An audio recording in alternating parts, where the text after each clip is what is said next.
ओम अज्ञानतिमिरन्धस्य ज्ञानाञ्जनशलाकया चक्षुरुन्मिलितं येन तस्मै श्रीगुरुवे नमः। नमो ओं विष्णुपादाय कृष्णप्रेष्ठाय भूतले श्रीमते भक्तिवेदान्तस्वामिनिति नामिने। नमस्ते सरस्वती देवे गौरवाणी प्रचारिणे निर्विशेषशून्यवादी पाश्चात्यदेशतारिणे। जय श्री कृष्ण चैतन्य प्रभु नित्यानंद श्री अद्वैत गदाधार श्रीवासदि गौर भक्तवृंद। हरे कृष्णा कृष्ण कृष्ण हरे हरे, हरे राम राम राम हरे हरे। हरे कृष्णा। तो ये हम सेक्शन देख रहे हैं 11 से 30, जहां पे कृष्ण अर्जुन को आत्मा के बारे में बता रहे हैं। और 11 से 13 श्लोकों में विशेष रूप से वो बताते हैं कि इस प्रकार से शोक मत करो, क्योंकि आत्मा अमर है और जो ये शरीर है ये नाश्वर है। तो 12वें श्लोक में कल हमने देखा कि भगवान कह रहे हैं कि ऐसा कभी नहीं था कि ये लोग नहीं थे, हम नहीं, मैं नहीं था या आप नहीं थे, ये सारे राजा नहीं थे या मैं नहीं था या आप नहीं थे, ऐसा कभी नहीं हुआ। तो शोक मत प्रकट करें। तो आत्मा का वो एक तत्व को यहाँ पे दर्शा रहे हैं, किस प्रकार आत्मा नित्य है, कभी उसका विनाश नहीं होता। तो अर्जुन कहते हैं ठीक है आत्मा नित्य है, लेकिन पर फिर भी आत्मा ये शरीर में है, इसलिए व्यक्ति को शरीर से आसक्ति हो जाती है, प्रेम हो जाता है। तो ये अर्जुन का प्रश्न है। तो ये संदेह को दूर करने के लिए कृष्ण अब ये श्लोक कहते हैं। तो अर्जुन के मन में ये प्रश्न उठता है, तो कृष्ण इस संदेह को दूर करने के लिए श्लोक कहते हैं। तो क्या श्लोक कहते हैं, पहले हम श्लोक देखेंगे। तो कृष्ण कहते हैं, देहिनोऽस्मिन् यथा देहे कौमारं यवनं जरा तथा देहांतर प्राप्तिर्धीरस्तत्र न मुह्यति।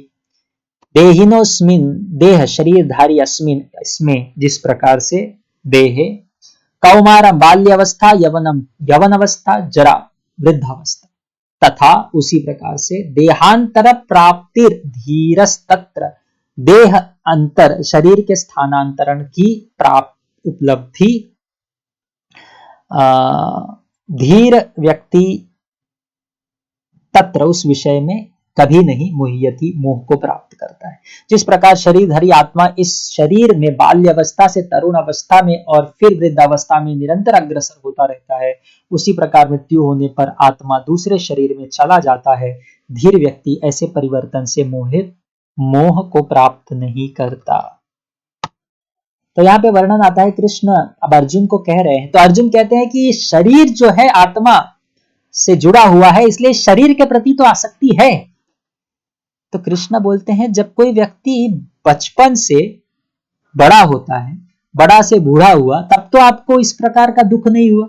तो ये जो निरंतर बदलाव है, ये बूढ़े से वापस जब बच्चा हो रहा है, वापस उसे नया जीवन मिलेगा, नया शिशु बन के जन्म लेगा, तो फिर तुम क्यों शोक प्रकट कर रहे हो? ये बदलाव तो निरंतर ही होता रहता है।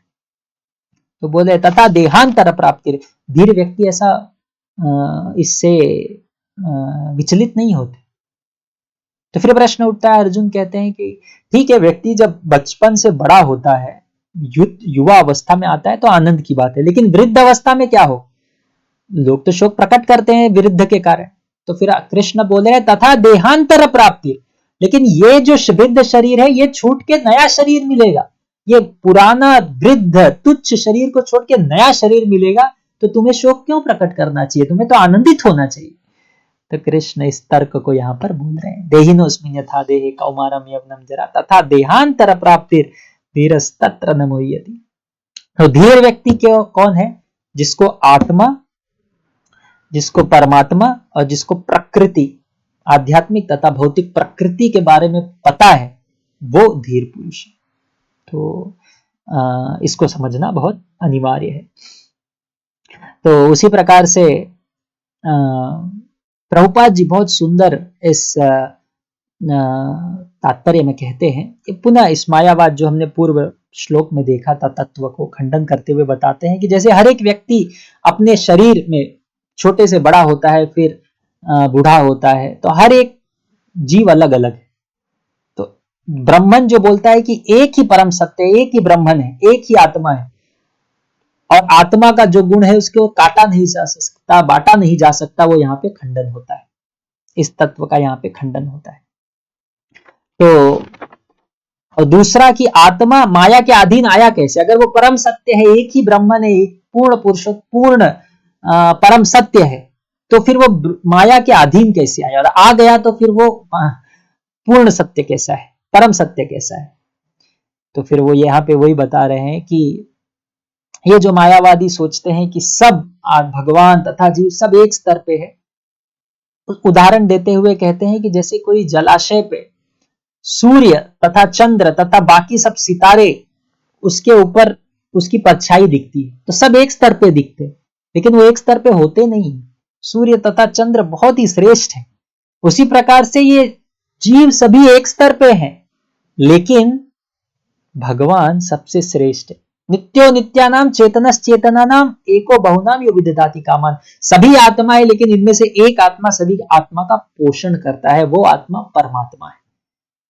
और अगर फिर मान लिया जाए दूसरा कि चलो सब सेम एक ही स्तर पे है, अगर ऐसा मान लिया जाए तो फिर भगवत गीता, सभी शास्त्र, सभी वार्तालाप व्यर्थ हो जाते हैं।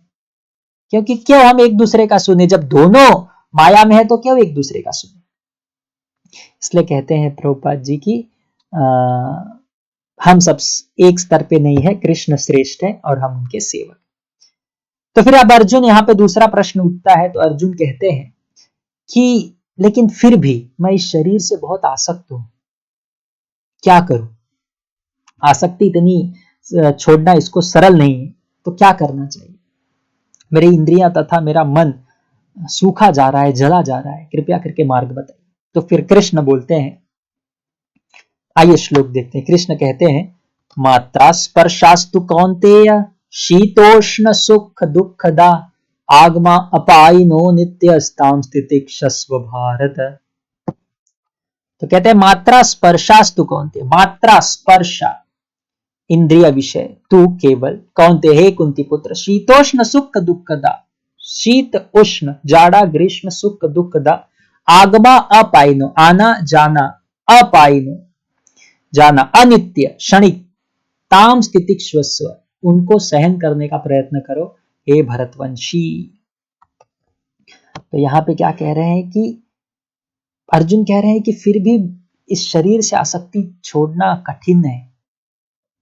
तो कृष्ण बोल रहे हैं कि व्यक्ति के जीवन में सुख दुख ये ठंडी गर्मी के भांति है, वो आएगा और जाएगा। ठीक है, तो और ये कैसे उत्पन्न होता है? इंद्रिय वस्तु और इंद्रियों के संबंध से। ठीक है, व्यक्ति का जो अनुभव है इंद्रिय वस्तु के भोगने का और इंद्रियों का ये जो संबंध है, इसके कारण मात्रा स्पर्शास्तु कौन्तेय, जो एक्सपीरियंस होता है सेंस ऑब्जेक्ट और सेंस का, सेंस ऑब्जेक्ट को भोगने के पश्चात, इंद्रिय वस्तु को भोगने का पश्चात जो इंद्रिय का अनुभव है, ठीक है, उस वो व्यक्ति को सुख और दुख का अनुभव देता है। उदाहरण में कि ठंडा पानी जो है ये गर्मी में बहुत अच्छा लगेगा, लेकिन ठंडी में ये बहुत दुख देगा। तो ये हमारे इंद्रियों का समस्या है। इंद्रियों और तथा इंद्रिय भोग, इसके जो समस्या है, ये एक ही चीज एक समय पे आनंद दे रहा है, दूसरे समय पे दुख दे रहा है।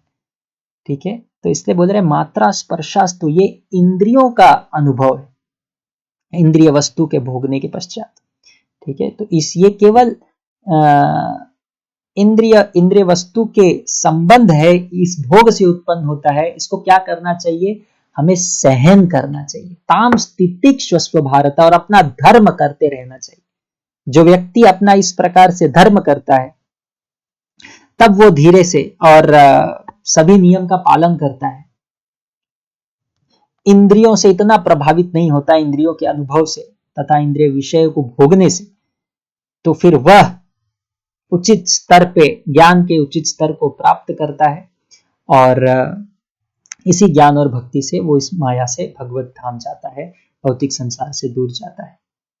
तो प्रभुपाद और एक सुंदर उदाहरण देते हैं यहाँ पे कि जैसे कोई स्त्री को गर्मियों में भी खाना पकाना पड़ता है, या फिर सभी ब्राह्मणों को, सभी सज्जन पुरुष को ठंडी में भी नहाना पड़ता है।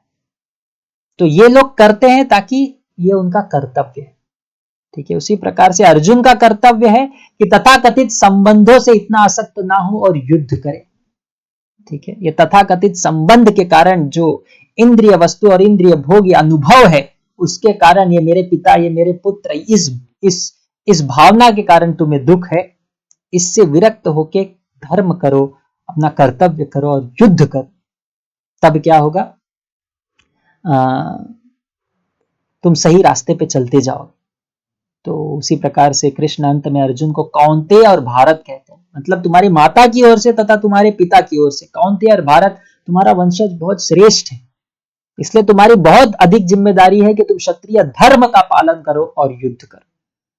तो ये बहुत बहुत महत्वपूर्ण श्लोक है, ये 13 और 14, 12, 13, 14, ये सब बहुत महत्वपूर्ण श्लोक है, इसे हमें याद करना है। और हमें विशेष रूप से यह श्लोक, ठीक है, मात्रा स्पर्शास्तु कौन्तेय शीतोष्ण सुख दुखदा, ये आएगा और जाएगा, सुख दुख आज जीवन में आएगा और जाएगा, जैसे ठंडी और गर्मी, और ये इंद्रिय और इंद्रिय वस्तु के संबंध से उत्पन्न होता है, अनुभव से उत्पन्न होता है, इसको हमें सहन करना है। ये इस श्लोक का निचोड़ है। तो आगे बताते हैं कि जो व्यक्ति इस प्रकार से कार्य करता है वह मोक्ष के लिए वह उचित कैंडिडेट है, वह उसका अधिकार बनता है। तो आइए 15वां श्लोक हम लोग कल देखेंगे। बहुत बहुत धन्यवाद। हरे कृष्ण।